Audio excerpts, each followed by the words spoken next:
everyone, I am Professor A. Vijayalakshmi from School of Pharmaceutical Sciences, VISTAS. In this presentation, I will discuss about column chromatography with particular emphasis on principle, packing procedure, application, and its role in phytochemical separations. I hope this presentation will provide you with a clear understanding of the topic. Chromatography is a separation technique which is used to separate mixture of compounds into individual compounds using stationary phase and mobile phase. As plant contains multiples of secondary metabolites like alkaloid, glycoside, flavonoid, tannins, steroids, terpenoids, saponins, coumarins, etc., this chromatography technique is most commonly used in phytochemical analysis. Based on the types of stationary and mobile phases, we can categorize the chromatography techniques into different types. In column thin layer chromatography and ion exchange chromatography, the stationary phase is solid and the mobile phase is liquid.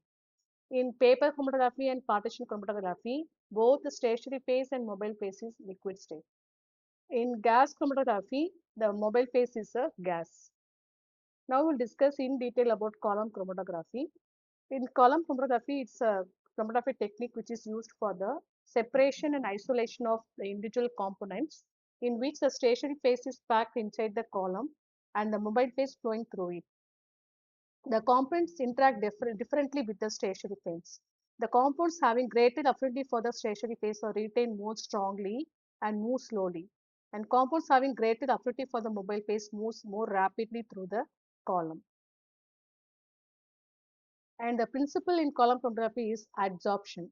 There is a misinterpretation between the two words absorption and adsorption.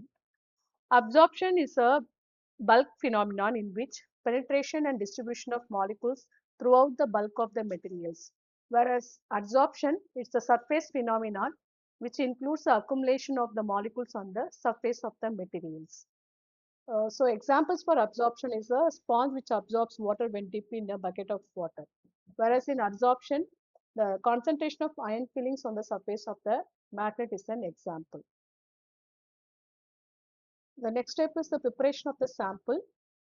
So 3 steps has to be followed. One is pulverization, choices of suitable solvents, and extraction method. The crude drug has to be dried the shade and powdered to a coarse consistency. And for extraction, we have to select suitable solvents as the phytoconstituents is soluble differently in different solvents. We can use solvents from the non-polar to polar. Examples for non-polar solvents like N-hexane and petroleum ether. Medium polar solvents ethyl acetate, dichloromethane, chloroform, and polar solvents like water, ethanol, and methanol. And many extraction method is there. We can select suitable extraction methods. And for the extraction, we can either follow the successive extraction in Soxhlet apparatus.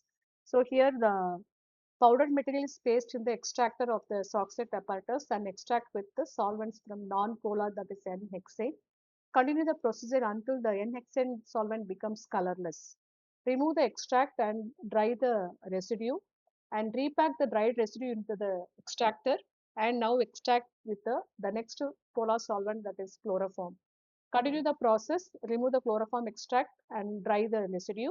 Then pack the residue again into the extractor and now extract with the next polar solvent, that is ethyl acetate. Repeat the procedure. Continue the extraction with the another highly polar solvent like ethanol. Repeat the procedure. Dry the residues. Now finally we can extract with water by using maceration process or by any reflex method. Then collect the aqueous extract concentrate and we can calculate the percentage yield of all the extract at this step. We can also follow the successive fractionation, in which first we have to prepare the total extract by extracting the powdered drug with a highly polar solvent like ethanol or methanol. That extract is known as total extract. This total extract by in a separating funnel is partitioned between solvents of increasing polarity starting with the non-polar N-hexane. You continue the extra fractionation repeatedly until the N-hexane becomes colorless. Then pool all the N-extract together and concentrate. Now repeat the procedure with the next solvent chloroform and continue the process until the chloroform becomes colorless. Remove the chloroform extract, then continue with ethyl acetate and with the highly polar aqueous. And all the fractions was concentrated and kept for packing.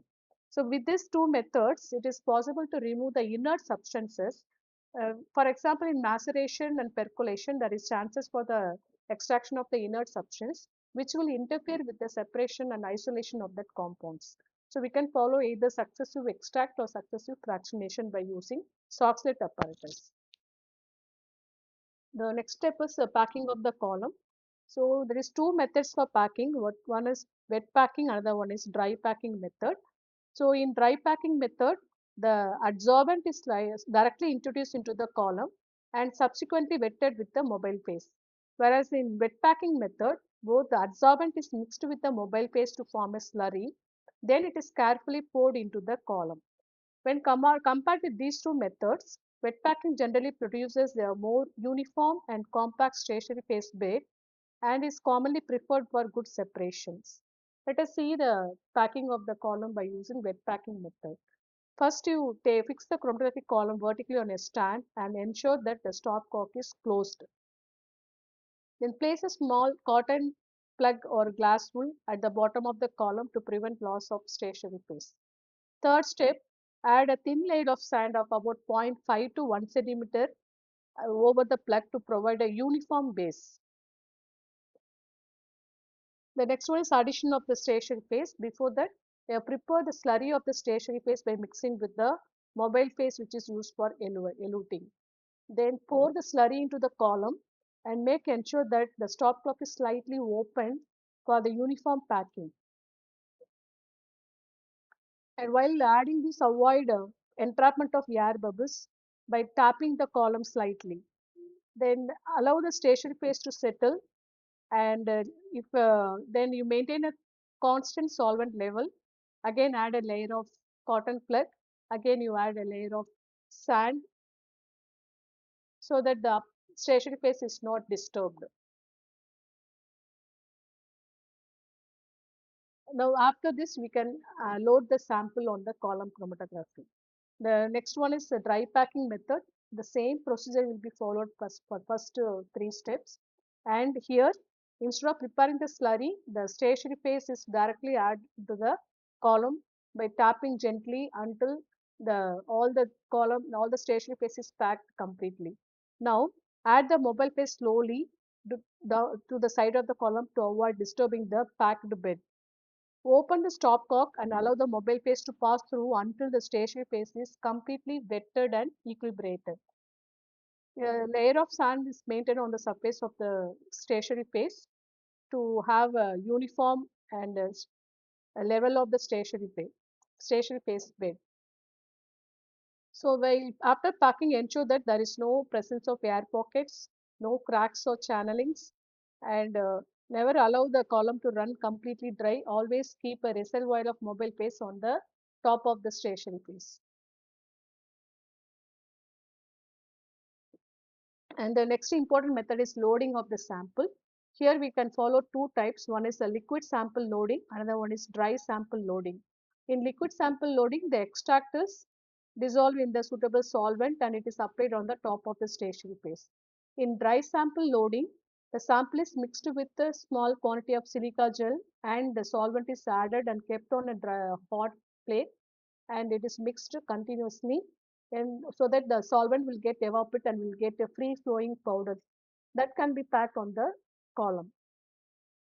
So after loading the sample on the column, now you select the solvents. Here we can two types of elution technique can be followed, either isocratic elution technique and gradient elution technique. In isocratic elution technique, the same solvent composition is used throughout the separations. Whereas in gradient elutions, we have to change the composition from less polar to more polar to elute the increasingly strongly retained compounds. And each fraction is collected and check for the presence of a single compound in each fractions by using TLC or by using chemical test or by UV visible reductions. And fractions showing the same TLC pattern or same RF values are considered for pooling and the fractions can be pulled and kept concentrated for further analysis. Here for these pictures I have shown the first yellow color compound started eluting and we have to continue the solution process with the same proportion without changing the proportion of the mobile phase. until it is completely collected. For example, first you start with the N-hexane 100%. Then you continue this process for 2-3 times.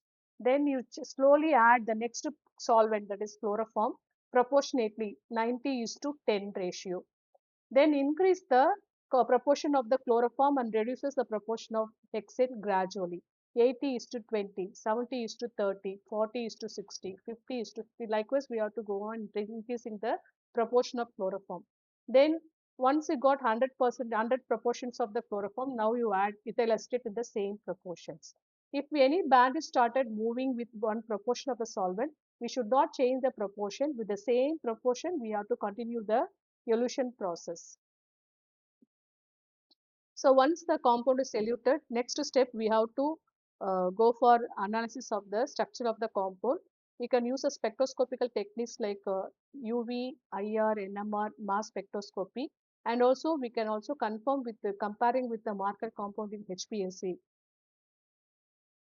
The next one is factors affecting the column chromatography. So these are the factors. First one is the sample to adsorbent ratio. Usually 1 is to 20 or 1 is to 50 ratios can be used for the crude extracts. The next factor is dimension of the column. For the better separation of the compounds, the ideal dimension is 20 is to 1 or 30 is to 1. And the size of the particles, size of the adsorbent also plays a major role. So commonly 60 to 120 mesh size of silica gel is commonly suitable. Also we can use 100 to 200 mesh size of the silica gel. And the selection of the solvent, less viscous solvent is suitable for better separations. And temperature, constant temperature has to be maintained for better reproducibility. And if the pressure of the column is high, the flow of the solvent is faster and shorter separation time, thereby the solution will not be good. If the pressure is lower, there will be slower flow of the mobile phase, better interaction with the adsorbent and better separations. So we have to maintain the low controlled positive pressures. And for packing of the columns, we have to always ensure that the column is packed uniformly without any entrapment of air bubbles or cracks or channelings. So these are the factors to be considered while packing the column. Coming to the applications, it is mainly used for the isolation of phytoconstituents. So multiples of phytoconstituents like alkaloid, flavonoid, terpenoids can be isolated, and the compound, the natural products can be purified, and also it is used for the separation of the fractions like flavonoid fraction, tannin fractions. So that is also another important applications of column chromatography. And separation of the drug substance used for the purification separation of pharmaceutical compounds and also some of the intermediates. Useful for separating pigments like chlorophyll pigments, chlorophylls, carotenoids, or any other plant pigments can used for the separation. Next one is um, it is used for the structural elucidation of the isolated compound, and for fractionation of the plant extracts, the complex food extracts can be uh, converted into a simpler fractions, which is also used for screening biologically. Then the advantages is it is a very suitable preparative scale separations. We can isolate large concentration of the natural products, and varieties of stationary and mobile phases can be used in this method and can provide a relatively pure compounds when optimized properly. So thank you for your watching and sparing your valuable time. Thank you.